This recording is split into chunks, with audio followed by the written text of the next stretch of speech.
you are in the SignalR, why should web pages have all the real-time fun talk? If you're not in the right talk, please leave.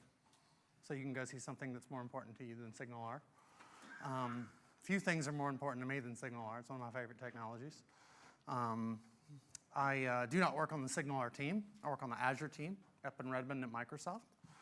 You can probably hear the accent. I'm originally from North Carolina, dirty South.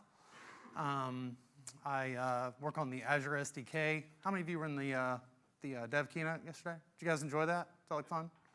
Any Azure users in here? Cool. If you have any questions about Azure afterwards, just find me, tweet me, whatever. I have this thing that I like to do before I give any of the 19 SignalR talks that I have up my sleeve. I'm not going to tell you how SignalR works. That's not the point of this talk. If you want to learn how SignalR works, I would recommend the same thing that Damian Edwards recommends. Damian usually comes down here and does these talks because he's a local. And I like to fall out into his accent and call it SignalR because that's what he calls it. And I want to honor his creation. But what I want to tell you is, what Damian likes to say is if they ask you how SignalR works, remind them that it's open source, go get the code, look at it. All right, so I'm not really going to go into detail on the WebSockets and Forever Frame and the fallback and blah, blah, blah. I'm really not going to go into detail on that. I encourage you to take a peek at the code. It's crazy code. Damian and David recently did a talk at, I believe, NDC, where they got on stage, and Damian wrote the server-side stuff, the client-side stuff, and David wrote the server-side stuff, and in 1 hour, they rewrote SignalR from scratch, just for fun. He was telling me about it in San Francisco. He said, you would have been so proud. I was like, I'm always proud of your creation. It's a fantastic creation. Anybody use SignalR yet? That is about 100% more hands than usually go up, which always makes me cry, because it's such a fantastic technology. How many of you would feel like, on a scale of 1 to 5, you're greater than 3 at knowing how SignalR works? Okay. Okay, so you're an addict as well, right? Okay, cool. You may not get a lot out of this. I'm just going to be frank with you. Okay, cool. Same thing for you, sir. You may not get a lot out of this. This is a gimmick talk. I'm going to tell you that right now. I've done this talk about a dozen times all over the world. People love it. It's like the easiest technology to sell. You see it, you're like, I want to use that. I also have this quote that I like to say about SignalR. It makes everything look like a nail. You know, it's the hammer. And once you see it, you're like, I got to figure out how to use this. So, or figure out where to use it, or talk my boss into let me use it, or talk my wife into let me play until 2 in the morning, or my husband. Okay, so it's just one of those addictive technologies. It's a lot of fun. We're going to have a lot of demos today. Also going to have a lot of slides. Somebody throw something at me if it gets to be about 9:10. Excuse me, 5 of whatever time we have to say goodbye to one another. I'll keep an eye on the watch, but I could talk about SignalR for 17 hours straight and never get tired. So I just want to go ahead and let you know I may run over. Just leave. All right. All right. Me. This is me. I am a program manager on the Windows Azure SDK team. I focus on .NET and Java and a little bit of PHP. I can barely spell PHP, so I wouldn't ask me like how to use it. That's me on Twitter. It's definitely the best way to find me. Second best way to find me is on my blog, and you can feel free to email me at Microsoft, BradyG@Microsoft. If you do this and you have a question about like Azure IaaS, I'm going to bounce you to somebody else. But I come from the evangelism team. I switched over from evangelism to technology, or engineering as we like to call it. So I know a lot of people in a lot of the other organizations. So I do a lot of email fielding. So if you need to set up an IaaS server, I'm not going to tell you how to do that because I'd piss you off. So I would send you to Corey or somebody that really knows what they're talking about with that. I have 1 wife, 2 sons, 2 chihuahuas, 2 guitars, 3 microcontrollers, none of which I really ever get to play with because I have 2 kids, 1 wife, 2 jobs, da-da-da-da. So I don't really have a lot of free time. But when I do, I like to come and talk to you guys. This is the most appropriate quote to talk about SignalR. Arthur C. Clarke said, any sufficiently advanced technology is indistinguishable from magic. Okay? It's a great quote. It also explains what I like to call the Zen of SignalR. SignalR is a series of abstractions around a few persistent HTTP connections. If you've not seen SignalR yet, a little red light probably just went off in your mind if you're a web developer, because 2 of those words don't go together. persistent HTTP. Why is that? What kind of a protocol is HTTP? Stateless, okay? They sort of trick it.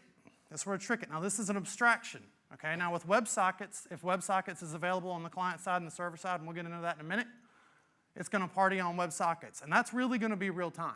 Same thing for service and events. That's going to be kind of close to real time, and then they kind of fall back and they go down the chain until they get to something called long polling, which you've probably done in your Ajax code. Bang, bang, bang, bang, bang, bang, bang. Okay, so it basically figures out how to party real time based on the client side and the server side. Highest form of technology in that area is going to be WebSockets. Now, here's how SignalR works with older servers or clients. Older meaning like 2 years ago, okay? Or like older, i.e. 6. Okay? The server, or the client says, you got data, got data, got data, got data. Over and over and over and over and over again, until the server says, yep, here's some data. Guess what happens next? Got data, got data, got data, got data, got data. Now, each one of those got datas has a timeout on it. And it's going to say something like, I want you to listen for 30 seconds. It's an open connection. It waits for the server to go, here you go. And then it goes, got anything? One more time. Now, any IIS admins in the room? Don't be ashamed. Okay. If you know anything about IIS, especially the older versions of IIS, I'm showing my age here, gray hair, but you've probably heard these numbers like 25 threads, and then IIS is going to die. So how can it maintain an open connection? Because of the async framework. Damien and David are nuts for async. And everything they do in SignalR sits on top of all the asynchronous functionality that's always been in ASP.NET. But it's always been really hard to use. So they took the task-based async model, applied it to all that async stuff, and made it really easy. Like Arthur C. Clarke says, it's so easy when you see it, it doesn't make sense. You're like, how could that work? How in God's name could that actually function? But that's what they do. They basically just use all the async stuff, and it doesn't block threads on IIS because of the fact that it's asynchronous. There have been some benchmarks that they've done in their stress team. And let me tell you, the Microsoft stress team, I mean, you just get stressed out as a programmer thinking about having to go through stress. Because they'll do something like fire up a SignalR hub with 30,000 connections for 2 weeks. And they record everything. And then they go over to Damien David's office and they go, oh, missed something. So they got to do it again. So when I tell you that we stress test this stuff, believe me, especially SignalR. SignalR is one of those hot technologies in Microsoft. What happens whenever you invent something cool in your company? Everybody wants to make it look bad. So everybody pounds on SignalR trying to break it.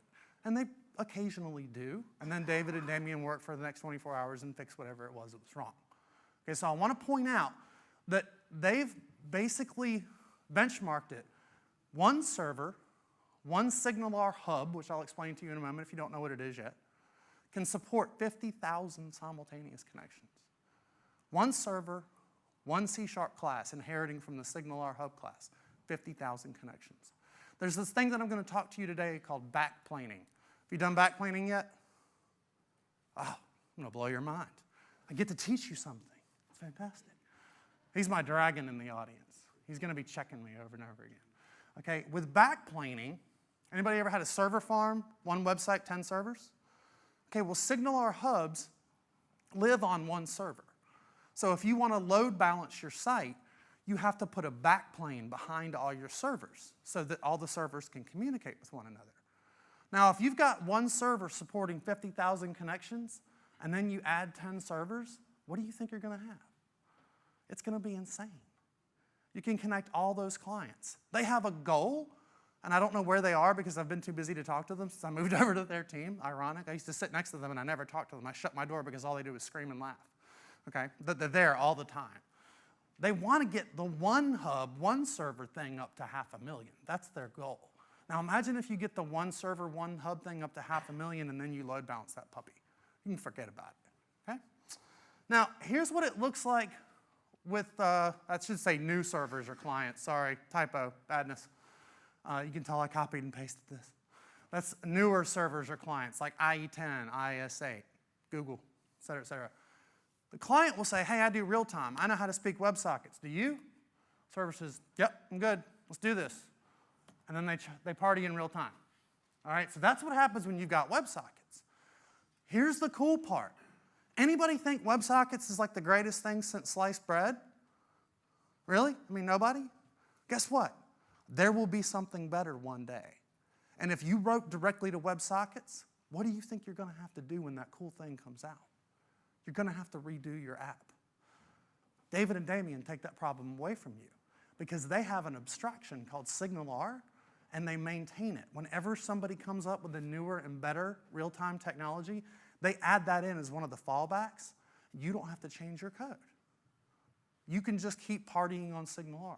If you don't believe it, after you're inspired today from this demonstration series, write a SignalR app, run it on an old server, then put it on a 2012 server, and both times look at your fiddler trace, and you're going to see that with the old client and the old server, it's going to be polling. And when you do it with the new server and the new client, it's going to be an open connection. They figure out what they can do, and they pick the best one dynamically. And again, you can look through the JavaScript code and see how all that works if you want to. If you figure it out, let me know. Okay. This is my demo that I always start with. I swore one time that I would never do Damien's demo that he starts with, the move shape demo. You've probably seen this. Since I've modified his move shape demo and in my opinion made it cooler, now I do his move shape demo too because I like to set it up and then blow your mind with mine. But I have my own move shape demo that I like to call the hit counter demo. So I'm going to start with the hit counter demo, and I have to apologize because the name of this presentation is Why Should Web Pages Have All the Fun? I'm still going to do a couple of web page demos, but then I'm actually going to get into other clients. Okay, so we'll get to all that. I've got a couple surprises for you. You should see the table. It's deliberately hidden. All right, so what I want to do real quick is I want to open up the hit counter demo. It's a real simple app. I'm just going to kind of walk through the code real quick. All right, first thing I'm going to do is I'm going to open up this hit counter hub thing right here. I've got a second demo right here. And you'll see that in this class, back of the room, is that visible? I got a complaint yesterday that people couldn't see my font. Everybody okay? Thumbs up? Okay, cool. You'll see that I've got hit counter hub, and it inherits from another class called hub. And if I move my mouse right here over hub, you'll see that that is Microsoft.ASP.NET.SignalR.hub right there. Now what I do, I don't have to inherit from that. I don't have to override anything in that by default. I can just start slapping methods on it. So what I'm going to do, those of you who are as obsessive as I will notice that I have a static variable on a server-side thing. Just forgive me, okay? In reality, you'd have this in a database somewhere or something other than a static variable. This is the demo, okay? All right, now I've got a method here called recordHit, and I have clients.all.hitRecorded. Now I'm going to explain that syntax in the next slide, but what I'll do real quickly just to kind of tee that up, I'm going to put a dot right here, and you'll see that I've got all, and I've got caller, I've got client, group, and others. So let's say that I want to send a message to every single connected client that happens to be on that web server right now.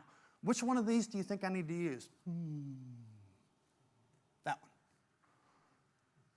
Which one do you think I need to call if I want to call back to the caller? See how easy this is? See why I always quote Arthur C. Clarke in these talks? I just pick who I want to send the message to, and it goes there. And here's the part that makes some people cringe. Of course, that's going to happen. Dynamic expression. C# dynamic. Fear, fear. I hated this concept with a passion until I started partying with SignalR. Once you play with SignalR, you grok the concept of C# dynamic coding. It makes sense to you. Promise. You'll see this in a second. Now, the other thing that you'll see on this guy is that I've got this hub name attribute, and I'm passing it hit counter. Here's why I'm doing that. I'm going to open up this HTML page. No server-side magic whatsoever in this guy. You'll see that right here I'm calling create hub proxy, and I pass it hit counter. If I commented this out, I would want to put that right there. So you can either call it by the name of the class, or you can use the hub name attribute, make it whatever you want, and then call that. Now, in your client-side code, and I'm not saying JavaScript there on purpose, okay? In your client-side code, you basically say, I want to create a new hub connection, and you'll see that I've imported 2 files, jQuery, jQuery.SignalR. SignalR is a jQuery plugin, all right? So you basically import one, import the other, and then you get all this stuff, and since Mads, my good buddy, has made all the IntelliSense love for us in Visual Studio, you don't even really have to think about it. You don't have to know SignalR to make it work, all right? So then I call my connection.createHubProxy. That's going to hand me back a client-side proxy for this hub. If you've ever done add web reference, again, I'm showing my age, you know that you get a references.cs file. That's your proxy. That's basically what a hub is. It's a proxy back to your SignalR hub on the server side. The difference is it goes both ways. It goes in and out. Okay? Now, the last thing that I'm going to have to do here is I'm going to call the connection.start method, and I'm going to pass it a callback. Now, when I first played with SignalR, I did this. All right? And it would never work. So I was thinking to myself, maybe start is an asynchronous method. Maybe David and Damien thought to themselves, this is going to be an asynchronous method. I don't know how long it's going to take to run. So I'm going to give them a callback feature that they can tell me what to do. And just to try it out, I changed my code to work like that, and it worked. This is so logical. It'll make your head spin. It's just so easy to do real time in SignalR. All right, and then I'm going to do this awesome thing here, hub.on. Let me zoom in on that for you. Hub.on. And if I go right here, hub.invoke. Pretty logical, right? If I want to invoke a method on the hub, call invoke. If I want to handle something that the server tells me to do, I'm going to call on. And see this string that I'm passing it right here? Right here? Hit recorded. Look at the code. Hit recorded. So I'm going to say clients.run a method that is dynamic, so it doesn't really exist anywhere, and the client can figure out what to do. Because the client's going to basically put an event handler looking for that method. Whenever the server says run hit recorded, you run this callback. Is that logical? Does that make sense? Who thinks it's going to work? Yeah, that's what I thought. No hands go up. Happens every time. All right, so I'm going to hit F5 real quick. Cross your fingers. And I'm going to go ahead and warn you. The failure ratio or the failure probability for some of the demos that you're going to see today is like 95%. So I'm just going to go ahead and warn you. And it's not because of SignalR. It's because I have devices up here that just should not be on stage when you're doing a SignalR talk, okay? Which I'll get to in a moment. So there's 1, there's 2, there's 3. That's really sexy, Brady. That's great. 5, 6, 7. Cool, huh? So see, as I refresh one, all the other browsers get updated. Now, remember the name of this talk is like, why should web pages have all the fun? You saw something else like this during the dev keynote. You saw Browser Link. How do you think Browser Link works? It hosts a SignalR hub inside of Visual Studio. That's how Browser Link works. Browser Link is built on top of SignalR. So there's one demo that got done yesterday by Matt, okay? Which I have to say, thank you for coming to my talk instead of his. They always put us back to back. We hate it. It's just really annoying. It's like we have to compete. And he's like my homeboy, so it's kind of irritating. Now, that's all well and good. I've built a 1989 hit counter. It's not really exciting. But I didn't have to do it with a Java applet. So that part's kind of cool. So what I want to do here is I'm going to comment out this guy. And you'll see that I've got an override method right here called onDisconnected. Now, wait a minute. Right. Are you trying to tell me that the server's going to know when somebody closes their browser? Yeah. That's what I'm telling you. The server's going to know when I close my browser. No. Couldn't possibly work. That defies logic and reason. That defies everything I've ever known about the web. He's going to have a demo fail, isn't he? Damn it. See what's happening? I do a control N right here on this guy. And just to show you that it's not an ActiveX control, open it up in Chrome, maybe, if I'm lucky. All right, and I'll close it. Oh. You guys like that? Did you ever think you could do real-time HTTP? And if you did you ever think it'd be that easy? It's like 15 lines of code. All right, let's move on. Now, like I've already talked about with the SignalR stuff, kind of the cornerstone of SignalR technology is a hub. Pretty appropriately named concept, huh? So I've got a couple of clients and I've got a hub right in the middle. One client's going to send a message, he's going to say, clients all do work. All the clients are going to do what they got to do. Then he's going to say, clients.caller.do work. It's going to call back to me. Then he might say, clients.others.do work. Now it's only going to go to those guys. And you also have this concept of groups. The flagship application, oh, I'm sorry, do you want me to go back? Oh, you were taking a picture. Do you want me to go back to that slide? Yeah, that's all right. Okay. Just whistle or something if I'm rushing your slide pictures.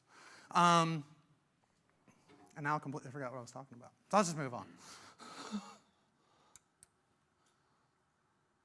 Oh. There. All right. So that's pretty cool and everything. That looks nice. But let's do Damien's demo. So I'm going to do Damien's demo real quick, and then I'm just going to move right on real quick.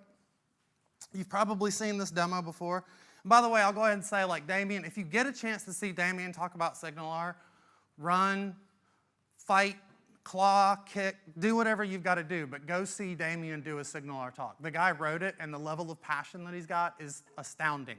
He's one of the only people I've ever seen who can stand here and present and code and not look down, and he doesn't make any errors. And he goes full speed both times. Coding away. I'm not going to do that because I'd make a fool out of myself. But what I'm going to do here is I'm going to pull up this box, I'm going to click it, and I'm going to drag it around. You like that? That's pretty cool. So you can kind of see the possibilities here. Oh, I could use SignalR for real-time gaming.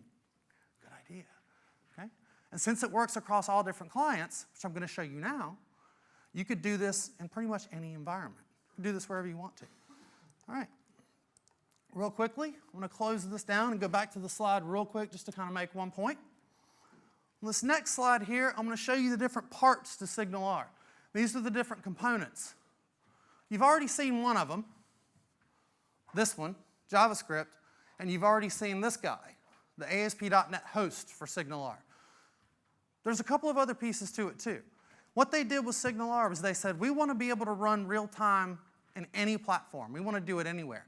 We want to make it open source. So they also added a .NET client, which I'm going to show you here in a second. So this real-time stuff that I'm showing you on the web, you can also do that from .NET. So you can have a .NET application talking to a web application, talking to a phone application, and whenever they have time, they're going to write an iOS port for it. And since it's mono compatible, what else do you think you could run it on? The Android. You could get the Xamarin Studio from Visual Studio, write your .NET code for your Android app, deploy it to your Android app. If you're using SignalR, it's going to work. Because when Miguel saw it, he said, we got to include that in mono. All right, so I want to go ahead and point out that you've got that. And then this is the other guy, the Owen host. Has anybody heard of Project Katana? Probably heard Howard Deerking talking about Project Katana. It's a new hosting mechanism that we've got inside of .NET. The Open Web Interface for .NET, I think is what it's called. It's kind of an open source movement. SignalR parties on it, Katana parties on it. You can host your own web API controllers if you want to, and you can host your own hubs if you want to. I'll show you that later on. Why would you want to do that? Well, I'm an Azure guy, and one of the things in Azure is called a worker role. It's like a Windows service that runs in the cloud. I don't even have to create a web role. I don't even have to create a website. I don't even have to use ASP.NET. I can host my SignalR guy in an Owen server in a worker role, and then I can make connections to it if I want to. And you'll be able to do that with Web API as well. Katana's coming out pretty soon, so you'll be able to play with it a little bit. And then I talked about the different backplanes. There's three. There's SQL, there's Service Bus, and there's Redis. And I'm going to show you these two today. If we have time, I'll show you this one, but it probably won't happen because there's a VM involved, and I don't think it's running. So I want to point out that you've got these different backplanes that you can actually use whenever you want to get into farming. And I can show you, I got a slide later on that kind of makes the point about a backplane pretty efficiently. Hanselman likes it. I won't give it to him though. All right, now, that was Damien's move shape demo. So I want to show you Brady's move shape demo. Now, I did this for the first time in Slovenia a couple months ago. And to make sure that it worked, this is one of my favorite stories.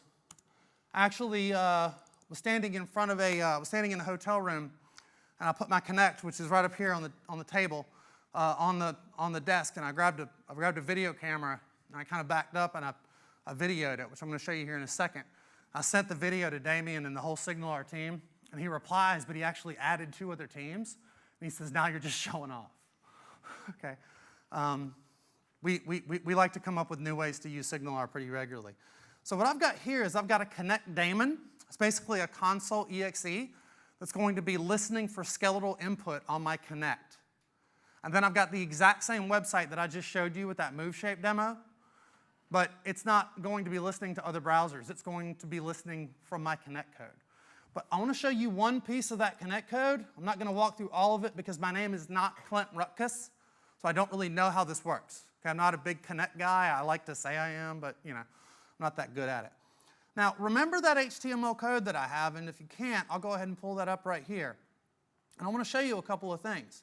Here's my JavaScript code. New connection. Here's my .NET code. New connection. Connection.createHubProxy. Connection.createHubProxy. Connection.start. Continue with. Connection.start. Done. They've got linguistic parity between .NET and JavaScript. Who'd have thought? Is that pretty cool? So once you make SignalR work inside of JavaScript, you already know how to make SignalR work from .NET because the language is the same. The language is exactly the same. They made those signatures identical. That inspired a project that I'm working on right now on the Azure SDK. Remember when I said we want to have it in multiple languages? The reason we want to be able to do that is we got inspired by this idea. I actually want to make it all look the same, but I don't know if I'll win that fight. So anyway, got a console app running, got a web page running. It's going to work. Oh, what is not plugged in? I probably need to quit that. That's okay. Did I have the right thing plugged in here? No. Told you.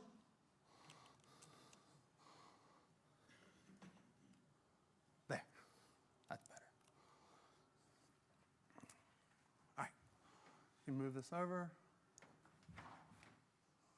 Maybe.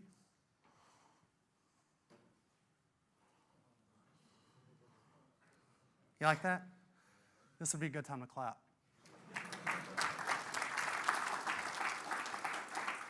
All right. I love that. Thanks for re-energizing me. All right. You guys like that? Any light bulbs just go off? Anybody already thinking, God, I wish I would have had this when I did Project X 2 years ago and I had to do a polling thing and that project sucked and it would have been easier with SignalR? Anybody having that thought right now? Anybody having that opposing thought? Wow, there's this project that I just came up with that I think I want to do with SignalR. All right, so I want to point out that that's how you use the .NET client. It's kind of a silly demo, but there's the linguistic parity again.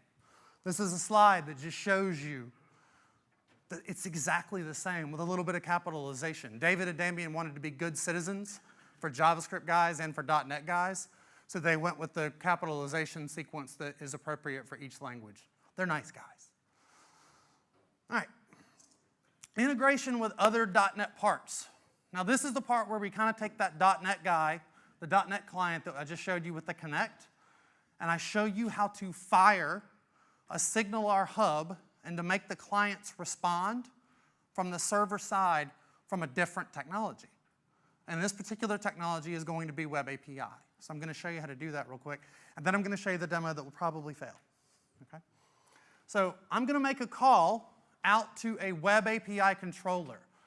If you know you're going to be doing this, take a picture of the screen right now, because it can be a little tricky to figure the syntax out. Okay? But what you want to do is you want to make a call out to the SignalR global host. And this is a guy that kind of runs under the covers and just hosts all the SignalR stuff. And since they've written the abstraction for all the clients, don't you think they've also abstracted the concept of the global host? It doesn't matter if you're hosting it inside of ASP.NET or inside of OWYN. You just call global host and it figures out where to go.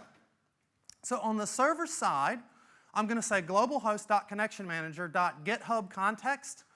I'm going to pass it the name of the context that I've got right here. And I do want to point out that if you pass it the generic method version of this, there's another version that doesn't take a generic.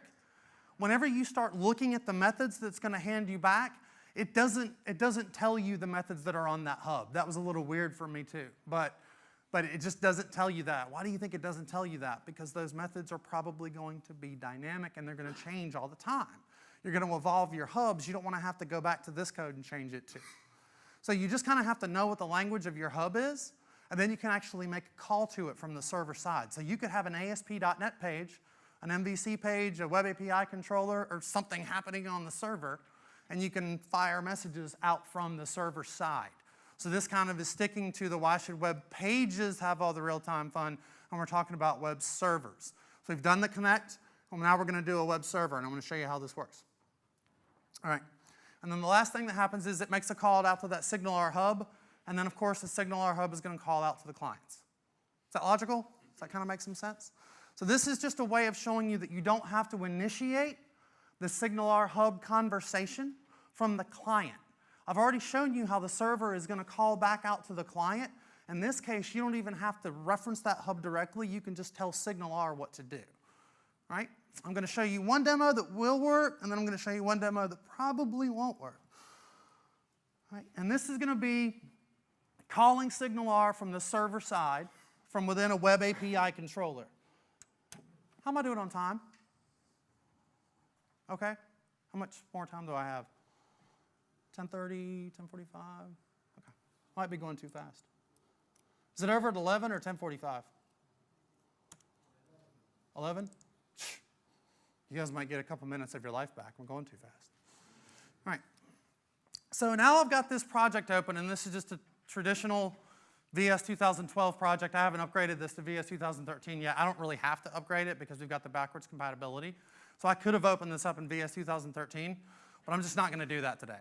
I'm running an internal build, so there's some things that I might not want you to see. I did it yesterday, but I hid all those things. So just want to point that out. You could just open this project up inside of Visual Studio and you'd be good. By the way, I have a GitHub page out there. Go ahead and pull this up. I think I have my demos out there. I'm github.com/Brady Gaster. And I believe that I have my talk, all these samples out there already. I may not. If I don't, I'll be putting them out there. I'm looking here. This guy right here, the DDODN 2013 SignalR demos, that's a talk that I did at the Dallas Day of .NET. If you want to grab these demos, they're good. This set of demos, there's like 50 demos in this guy, and it's been referenced a lot. I need to delete it because that's using the alpha release of SignalR. But you could grab that. A lot of the SignalR stuff is not going to work because I haven't revved it to the 1.0 release, but it might give you some ideas. So if you want to take a look at that SignalR samples guy, it'll probably inspire you, but you'll have to upgrade all the code. I just haven't done it yet. There's literally 1 billion lines of code in that repo. So I just want to show you this for numerous reasons. One, I put all of my talks out on my GitHub page. So this one will be out there after the talk, probably 2 days or so. You can go out there and grab it. And the reason I do that is, how many of you present at like code camps or do lunch and learns with your office? I'm going to give you my deck. Use it. Just use my stuff. I'm the open source presenter. So feel free to take my stuff and show it to your family, whatever. Give grandma a tour of SignalR, whatever you want. All right, so I just want to point out I don't have any copyrights on my talks. You might not want to have the TechEd template. That's up to you. Do whatever you want. And change the name if you don't want to be Brady. All right, so what I've got here is I've got this guy, and in it I've got a controller. And it's just a simple messages controller, and this is the code that you already saw. I'm just going to take a GET request. Anybody use Web API yet? Okay, cool. So this is not going to be any surprise. I'm just going to make a GET request, and it's going to work. And that's the code that I showed you on the slide. I actually copied it out of here and put it into the slide.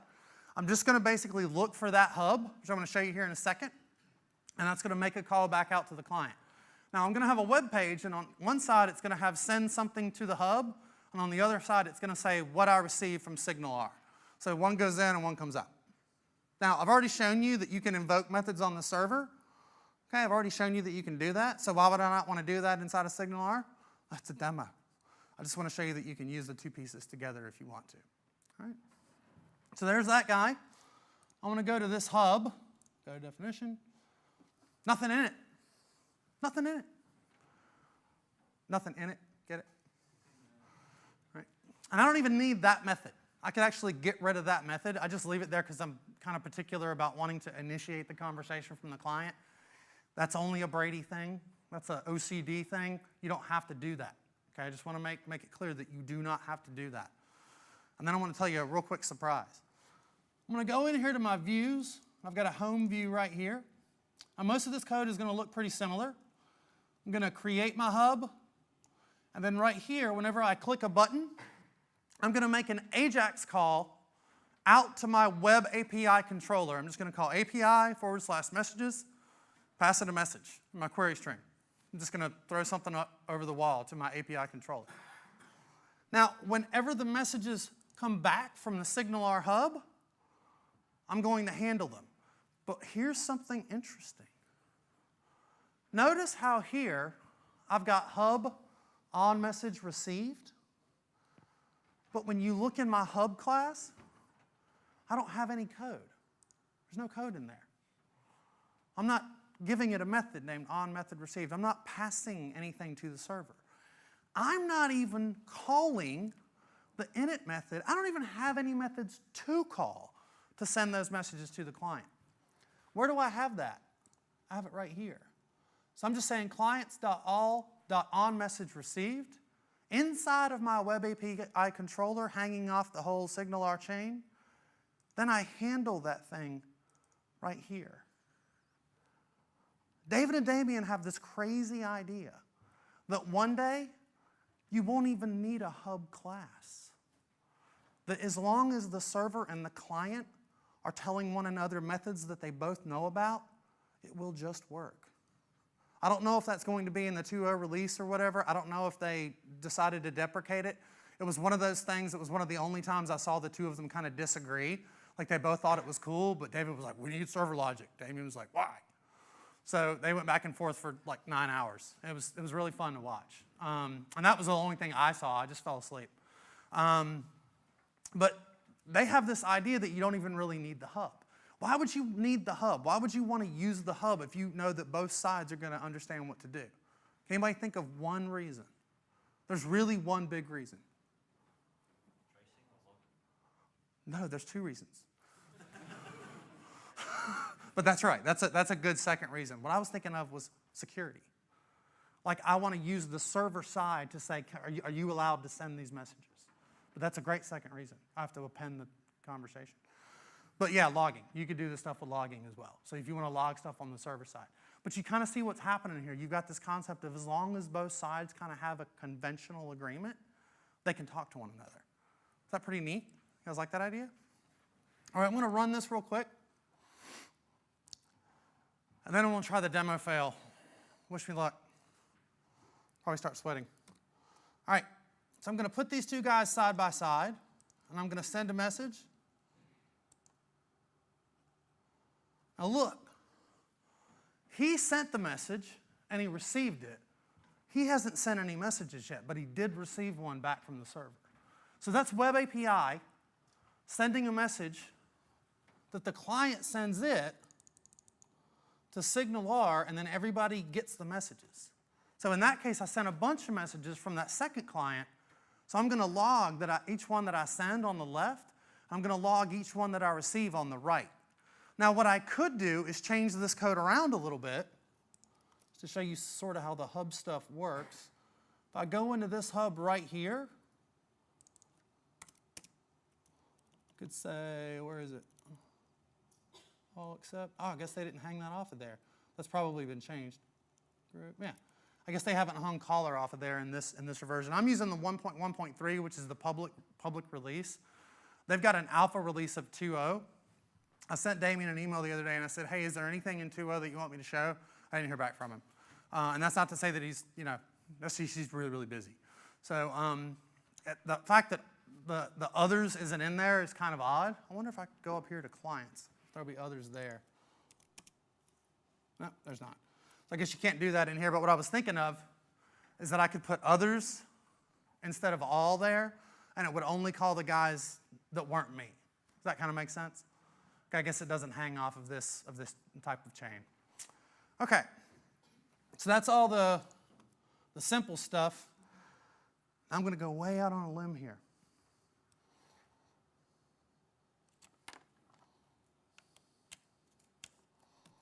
Anybody ever heard of a .NET gadgeteer? An Arduino? Okay. I've got one running right here. I'm going to show it to you. All right. So this guy is the actual microprocessor. This guy is what I hook up to the computer with. It's the USB host. This is a temperature sensor, temperature and humidity. This right here is a multicolor LED, and you'll see that it's green, and it's yellow. When it's yellow, it's sending a message up to a hub in Azure, and this is an Ethernet port. Now, this didn't work a moment ago, but maybe it's working now. And what I want to do is I want to open up this code, and I want to show this to you. This is pretty neat.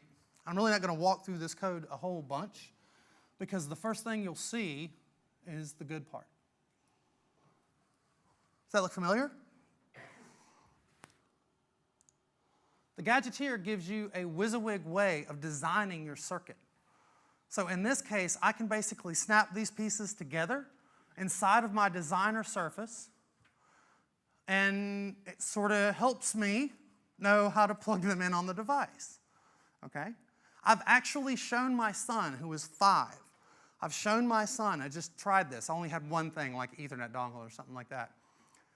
I created a quick little project on the gadgeteer and just hooked up a couple of little pieces, and I called Gabe over and I said, hey, build this for me. And he went, he built it. Because these are like snap-ins. They're really easy control. They're really easy to snap in right here. Now, what I'm going to do real quickly is I'm going to show you this code. And in this code, I'm basically going to be calling out to an API, to a sensor receiver, basically an API guy out on the server. And it's going to do exactly the same thing that I just showed you. I'm going to send messages to the API controller, and the API controller is going to use that global host to call a SignalR hub. And then there's going to be a web page with a couple of gauges on it that are going to be listening for messages from the SignalR hub. Whenever it gets a message to the API controller, it's going to bubble that message up into the client and update the charts and update the graphs. If it works, which is kind of probable. I'm getting green light, so I'm feeling good about it. Well, that's not going to work, is it? No, it's not going to work. Oh, well. I guess I'm not actually making an outbound connection for whatever reason. I'm not surprised because I didn't tell them I needed an open port. So it's probably not doing any negotiation. But what you would see here if the request was actually hitting the server is that these things are actually going to go up and down like this. These charts will actually go up and down. This makes me kind of nervous because this is one of my demos for next week in New Zealand. But for whatever reason, it's not making the outbound connection. Let me actually debug it real quick. We got a couple minutes of extra time here. I'll just show you this. Let me go into my program code. We're started. Blah, blah, blah. Blah, blah, blah. And see what it's doing is it's actually reading the temperature from the temperature sensor, or the humidity from the temperature sensor. And then it's actually just going to make an outbound call that URL, and send it the temperature measurements. What I'm trying to do here is to see if my network is up and down. It's probably down, which is odd because it's still flashing green. So it thinks it's making a connection, but I don't think it actually is.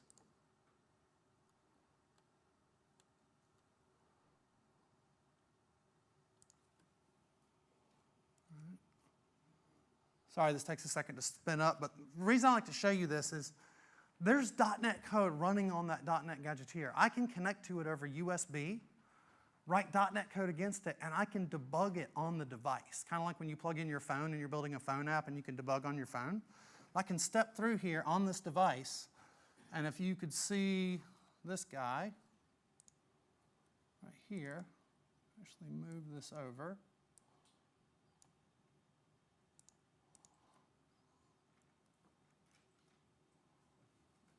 Is that cool? See if it's open. Oh, it's not open. So yeah, I don't have a connection apparently. Yeah, I don't think it's open. And if you want to like watch something, like if you want to add a watch, it runs a little bit slowly. So it doesn't look like this is going to work, which I apologize for, but I wanted to show it to you because if you're into microcontrollers, if you're into like embedded development, you can imagine using something like this. Imagine sensors all over your house. Yeah, sure. Yeah, 4.2. Yeah. But yeah, it doesn't, I don't think it's actually working. Or maybe I'm just really dehydrated. No. All right, so that's that. Sorry about that. I did warn you. But this was running up in Windows Azure, so you could actually deploy that out there and you could party on it all you wanted to. But it's embedded, so if you've ever done, anybody ever done any embedded coding? So you know the failure ratio is like 103%. Right, okay. I'll have to figure out how that doesn't work. Or talk to the network gods and ask them to be nice to me. Okay, so we've talked about clients. I've shown you how to access a SignalR hub from the client side using a Connect device. I showed you how to access the SignalR hub from the server side. Now I'm going to show you one very important thing. If this seems boring to you, this is really when you ought to listen.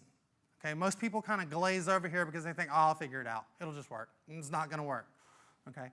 If you know for a fact that there's a probability that your website is going to be at all successful and you want to do real time and you're going to have to scale out, please listen to what I'm getting ready to tell you.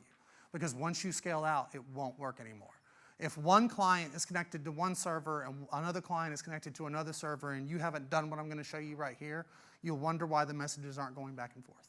This is very, very important. This is also one of the things that they had to redo about 3 times. Just they really wanted to get it right. So a client's going to make a request to a server, and the server's going to respond in kind. It's going to say, hey, you're good. Everything's cool. So what happens when you try to make the call back to the other clients? It's not going to go back. And you saw that animation? It's only going to go one way. So it's only going to respond back to the clients that are connected to that server. If this client had made a request to that server, then the line's going to go that way too. But if you've got a user on another server and you want to hit them, it won't work unless you add a backplane. All right? So you drop in a backplane. Redis, SQL, Service Bus. Anybody wondering when you'd want to use one or the other? I'll tell you, and I'll give you Damien's answer. This is not something that you're going to hold me accountable for. Damien said, if they ask you which backplane to use, if they're running in Azure, tell them to use Service Bus. If they're running on-prem, tell them to use SQL. And all the hippies can use Redis. Okay, that's his answer. So if you're into Redis, if like Redis is your thing, you can totally go with Redis. I used to host a show on Channel 9 called Webcamps TV. One of the first groups that I interviewed were the SignalR guys, David and Damien. I emailed them because I was running late. This is like one of my favorite stories about these guys. And I'm sorry that I have so many stories, but I like to connect with you and make David and Damien look human. Because in my opinion, they're superhuman, and you will after you hear the story. So I'm running about 10 minutes late. So I sent David an email. And I said, hey, I'm running late. I'm going to do the best I can. I'll be about 10 minutes. He said, okay, cool. I walk in, and David's hacking away. Just code. And I walked in, and I was like, what you doing? And he goes, enter. Cool. I just wrote the Redis backplane. And I said, in the 10 minutes you were waiting for me to come? He said, yeah. I said, were you playing with it before that? He goes, no, I just started because you were late. It took him 10 minutes to write the Redis backplane, the first version of it. It's probably gone through a couple of revs since then because they've changed the way the backplane architecture works. But the first one he wrote in 10 minutes. And then remember what they did on stage in 1 hour. They rewrote SignalR from nothing. These guys are brilliant. Okay, I would highly recommend that you follow them on Twitter because they're always throwing out neat stuff. Now here's what it works when you add a backplane. I'm going to make a request out. It's going to hit my server. The server's going to hit the backplane. The backplane's going to send a message back to all the other servers, and all those servers are going to send a message to all the clients that are connected. 50,000, 50,000, 50,000. Ad nauseum. Think about the possibilities. Does this sound exciting to you? Here's a nice implementation of this. Imagine if you're at a theme park. Okay? Imagine if you're at a big theme park and you don't want to wait in line, and you want to be notified when the line is like short. This is a good way to do that. Imagine if you want to track all your drivers. Imagine if they're connected to phones and they've got a little app running on their thing and you're the dispatcher and you want to know where everybody is. A map could show you where everybody is in real time. Is that neat? Who already had that idea? That's one of the first things people think, mapping. Ooh. Okay. It's one of the first things I did with it. All right. So I'm going to show you 2 ways to do this. Like I said, I haven't spun up my VM, so I'm not going to be able to show you that one. But the first one I'm going to show you how to do is how to scale out SignalR using SQL. So that if you want to do this on-prem, or you want to use the SQL up in Windows Azure, you can do that. And then I'm going to go off and I'm going to show you how to do the same thing using the Windows Azure Service Bus, which is the next slide. So I'll go ahead and get to that slide so that when we get back to this, we'll be in the right place. Okay, I'm going to switch over back to my code. All right, maybe. And I want to go right here to my scaling with SignalR demo, and I'm going to open this up. I need to open up SQL as well. All right, you guys having fun? Anybody bored yet? Too many stories? Okay, I thought your hand was going up. All right, so what I've got here, I've got a couple of little databases, but I'm going to need to create another one. I'm going to show you why right now. I'm going to go into my web config, and you'll see that I've got this connection string right here. And I'm going to want to make a database called scaling SignalR. I can call it whatever I want, as long as the connection string is, of course, accurate. So I just want to point out that that's my scaling SignalR database. And I'm only going to have to do one thing. New database, done. I don't have to make any tables. I don't have to do anything at all. Because the SignalR stuff is going to do that for me. It's going to scaffold all that for me on the fly. Just to show you that I'm not faking you out, no tables. No tables in the database. Now what I'm going to do here is I'm going to go into my code. Who thinks this backplane stuff sounds really complicated? It's going to be 100 lines of code. It's going to suck. It's 1 line of code. What I've done is I've added a NuGet package. The name of that NuGet package is right there. ASP.NET, SignalR, SQL Server. I can't draw straight lines. I'll blame it on my astigmatism. Sounds like a good excuse, right? All right, so that's the NuGet package that you want to pull down. Now, the guys on the SignalR team, they said, we like conventions. So what I want you to do, whenever you build a backplane, if I can find it, I guess they've put it into the SignalR namespace, which is kind of nice. But this dependency resolver is the guy that you could actually inject like your own IOC container in here. And you could actually put constructor arguments in your hubs. This stuff parties just like MVC and Web API does. SignalR has its own dependency resolver implementation, just like Web API and MVC.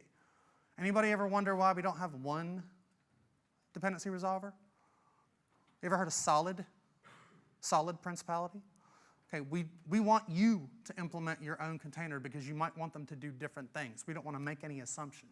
You could write your own generic IOC container and then throw everything into it if you wanted to. I've done that. It's not very hard. But I just want to point out that if you do want to inject your hubs, you'd want to use this guy, the dependency resolver. And you can use Ninject, Unity, anything you want. They've got a default one that just kind of figures out what to do. I don't know what it uses by default. But they actually implemented their own IOC container based on top of Ninject. That's kind of the first one that they had out there.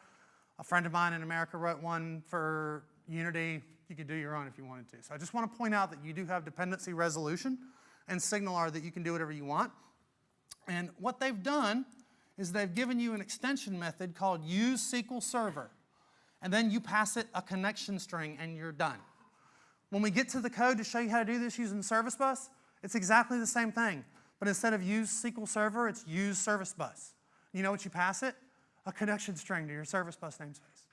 It's that easy. They wanted it to be easy. They wanted it to be simple. So the first thing I'm going to do here, I'm going to comment this out. And I'm going to make this point for you. Okay, I'm going to go ahead and build that so I know I've got everything right. And I'm going to go right here. You'll see that I've got these 2 batch scripts. One of them is going to fire up IS Express on port 8080. The second is going to fire up IS Express on port 8081. This simulates 2 servers running the same site. Kind of silly, but it works. All right, now I'm going to run these two guys. And there we go. IIS is running right there. IIS is running right there. I'm going to fire up a browser. I'll probably have to put the name of the page.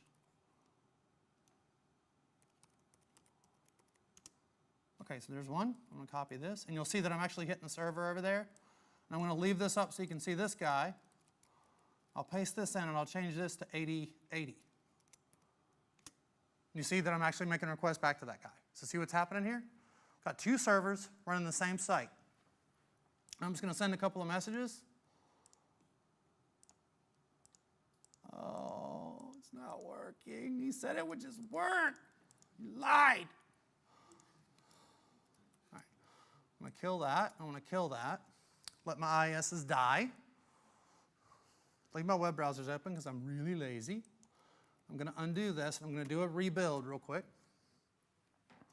And to me, this demo proves the point. Like when you hear about scale out, you're like, I'll get there. Okay, especially if you're going to deploy your website to the cloud, any cloud. You should go with Azure, but any cloud. If you're deploying a website to the cloud, you are making an assumption that one day you will run on multiple servers. If you don't just add backplanes out of the gate, you're going to change your code later. So I just want to stress this. If you know that there's a probability that you have a good idea and you're going to have a lot of traffic, go ahead and scale out. Go ahead and scale out of the gate. Pick your poison. Doesn't matter which one you go with. They all work. SQL, Service Bus, whatever. If you are running your site in Azure, I'd recommend Service Bus because it does run a little bit faster. It runs a little bit slower when you hit it locally, or it did last night. Maybe it'll be a little bit faster today. But if you're running inside the Azure Fabric, there's no better option than to use Service Bus to do your scale out. It's absolutely fantastic. All right, now, there we go. Make sense? Does that kind of make that point? Does that kind of show you why you'd want to scale out?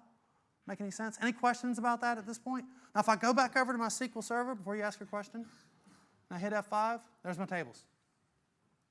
You don't even have to worry about making those tables, which is good. They're odd. So I just want to point that out. Go ahead. So you have that owner role for that user. Can you script the tables or generate the tables without doing it automatically? Probably. I would presume so. I could ask David and Damien to get back to you on it. I mean, there's nothing special. They're just running a SQL script. I mean, at the very least, like if you really wanted to be brute force, you could just open the code in Reflector and find the SQL area and just copy it out and paste it in. I know that's kind of esoteric, but they've obviously got SQL scripts somewhere that they're running, and I'm sure they're out on GitHub. That's probably where they are because they host their project in GitHub. That's a good question. It's part of the connection string. You can specify the account. Oh, you can? Yeah. Okay, cool. I didn't know that. So have you used the SQL backplane? Yeah, I've actually used the Service Bus. Oh, really? Have you had good success? Don't get any hits, but. Oh, okay, cool. You're just playing so far? Yeah. Okay, cool. You guys heard of the Build conference? Build Windows, San Francisco? A friend of mine works for an event company, and his company was hired by Microsoft to do part of the question and answer stuff that they were, like when you were taking questions from Channel 9, like users were entering questions like on the client side. He actually used the Service Bus backplane for that. And it worked pretty well. At one point it fell down, and we couldn't figure out why it fell down, so he moved it to Redis in 20 minutes. They basically wrote the code for Redis 2 just to be safe. They created a VM. And anybody think you'd want to use Redis? Anybody? Okay. Let me explain the process to you. It's really, really simple. Create a VM. You can use Redis to go if you want to, which runs on AWS, I believe. I've used many times. They're fantastic as well. And I think that's actually what this event company used. Or I can't remember if they used them or if I don't think they could use Redis to go because the cap was too low. So they actually created a VM. And Microsoft OpenTech has written a Redis implementation for Windows. And it's on GitHub. You clone that repository, you build it, then you take redis_server.exe, you put it on your VM, and you run it. And you probably have to open a port. It's I think it's 6379. Does that sound right? Anybody? It's some random 6,000 level port. You have to open that port, and once you open that port, you would basically do exactly the same thing that you've seen me do with SQL, but instead of SQL or Service Bus, it would be use Redis, and you give it the server name, and if you've got a username and a password, and it'll just make an outbound connection. It's exactly the same as the SQL and the Service Bus. That's the convention they wanted everybody to adhere to, okay? So if you want to use Redis, that's what I'd recommend. Just make a VM or have a server somewhere with the Redis exe running and do that. The point was I don't remember why it blew up. I think it was one of the alpha releases of the Service Bus backplane that they were using. They changed it over to Redis and it kept on partying. But that shows you something. This conventional process that the SignalR guys have implemented, you can just hot swap things in and out, like the provider model. You guys remember that from ASP 2.0? Again, showing my age. You can just provider it out and it'll work. Okay. Any other questions at this point?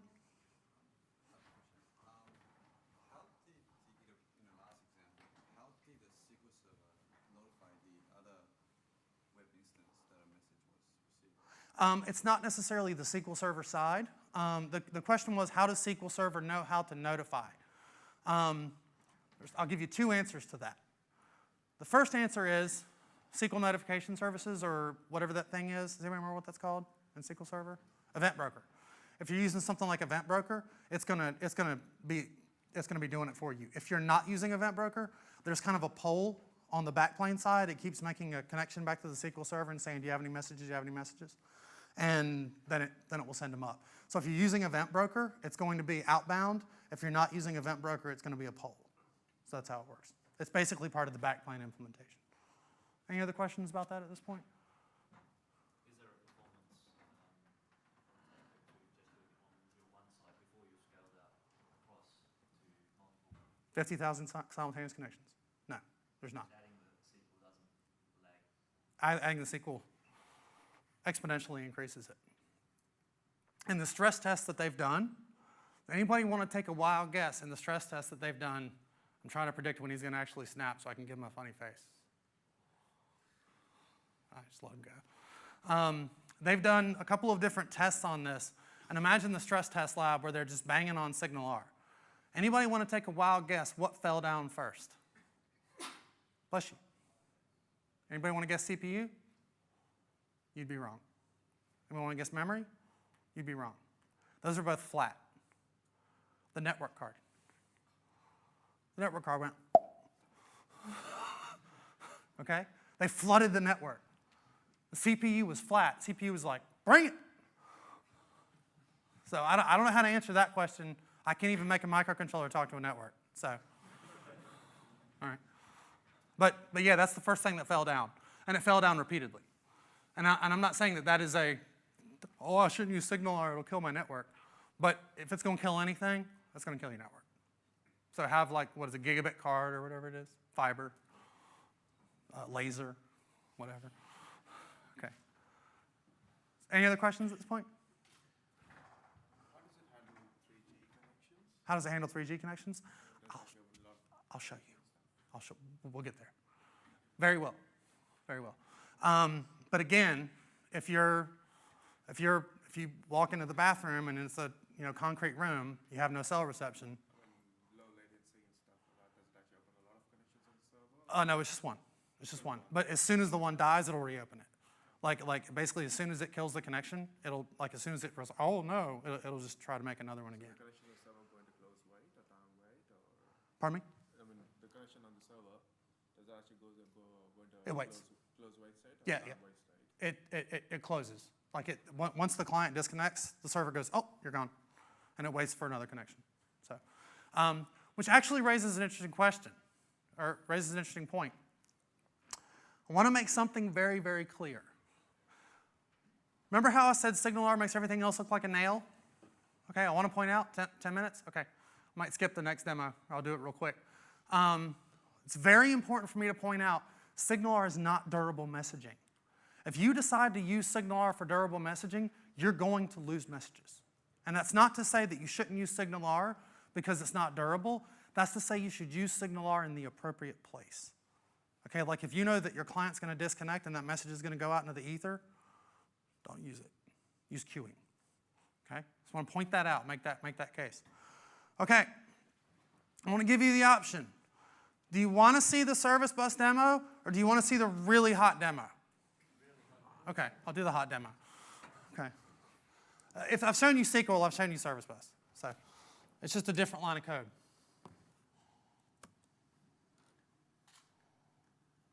I'll skip that one too. I can show you the code later if we have time. Look at Katana. This is sort of the icing on the cake for this talk. Web, Windows, and mobile chatting with SignalR. I'm going to have a web client, a Windows client, and a phone client. Cross your fingers because I'm going to do it old school style with a camera and a phone, which means I need to move this. Hopefully I didn't just break all that. All right. So I'm going to open up my chat demo right here. By the way, chat's kind of the hello world of SignalR demos, messages, easy. So I've got this website running up in Azure. Did I close that browser? I did, didn't I? I've got a website running up in Azure that's a simple little chat app. If you want to play along, please remember that this is being recorded and will be on Channel 9 later. Okay, so be nice. Okay. I'm going to go ahead here and do the browse. The URL is au.techedchat.azurewebsites.net. So now what I'm going to do is I'm going to go back over here to this guy, and you'll see that I have two applications here. I've got a modern UX, which is a Windows 8 application, and I've got a Windows Phone application. Now, you've already seen the code, so I'm not going to go too deep into it. The idea behind this series of chats that I want to point out to you, I want to show you ways that you can use SignalR and inspire you.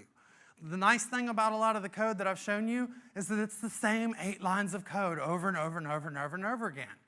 You've already learned SignalR if you've remembered the demos that I've shown, because the code's always the same. New connection, open hub connect, create hub proxy, hub.on, start, invoke, party. You're done.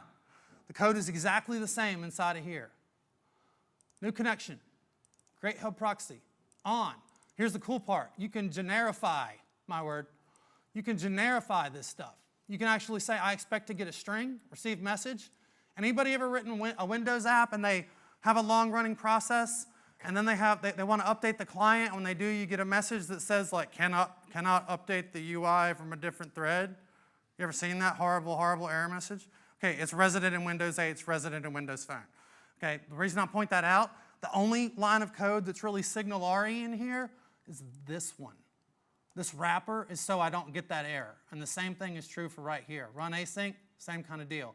Connection.start, continue with, don't blow up my thread, and then I basically just look at the information and party on it. So that's that. The Windows Phone code looks exactly the same. Let's see if my phone's died yet. Yay! It hasn't. I might not have a connection. All right, so there's my phone.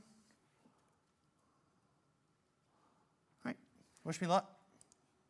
I'm going to go ahead and run this guy. Have you entered any nasty messages yet? Thank you. Thank you for whoever said that. The schnizzle. You forgot the N. You can use it in SharePoint. You can also use it in Office apps, because Office apps are HTML and JavaScript now. Bomber did a demo of that on stage. I'm going to run this guy, and I'm going to run it in the simulator, so there's a whole gaggle of things that could go wrong. But I've got this in the simulator. We've got a little thing right here. I'm connected. Now I'm going to go over here.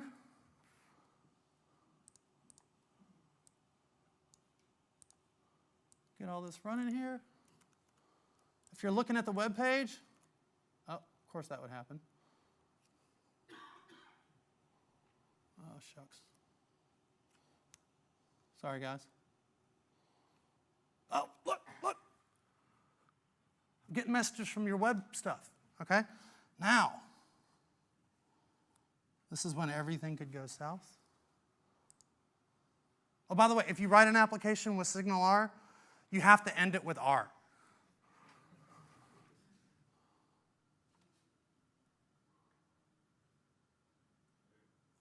Developers.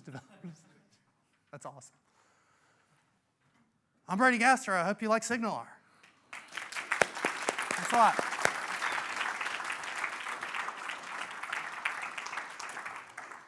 Sorry the micro didn't work. Oh, by the way, if you're wondering, is there a .NET MF client for SignalR? God, I wish. They were playing with it, but they had to do something like support web pages first. So they had to bail on that idea. But it's an open source project. So if you're really good at NetMF, write one. Here's the kicker. NetMF doesn't support async. NetMF doesn't support generics. On and on and on. Good luck with that. It's not easy, but they want to do it. I really want them to do it too. Cool. Remember to do your, somebody's slick.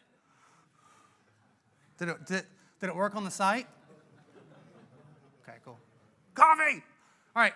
Hope you guys had fun. Please do your evals. Please be nice. Please be honest. Have fun at the conference. Thanks a lot.